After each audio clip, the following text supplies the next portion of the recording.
Zdravím lidi! Dneska si ukážeme, jak se golemem správně prochází jeskyně. Tak jdeme na to. Bohužel se nemůžeme dostat dál, tak chvilku počkejte.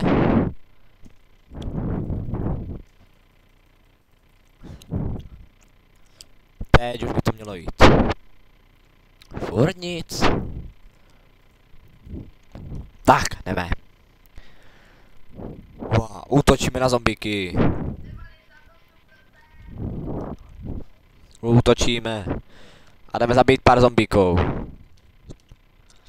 Ale evidentně budeme mít trošku lagy.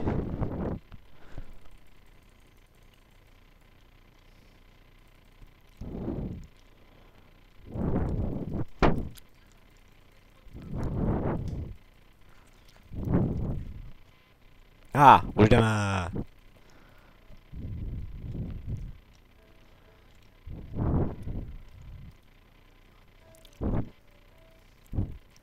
Zapněl jsem si tady udělat cestičku.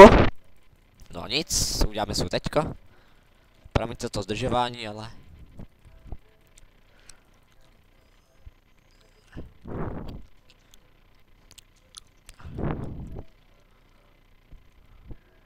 Creeper.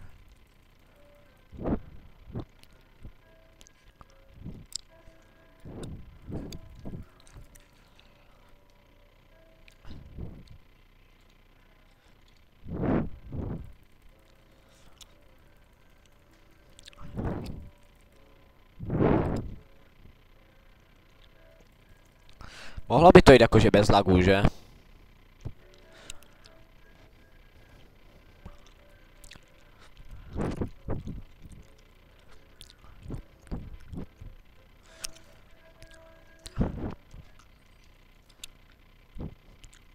No, tak.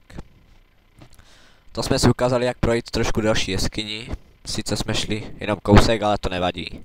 Tak lidi, mějte se. Zdár.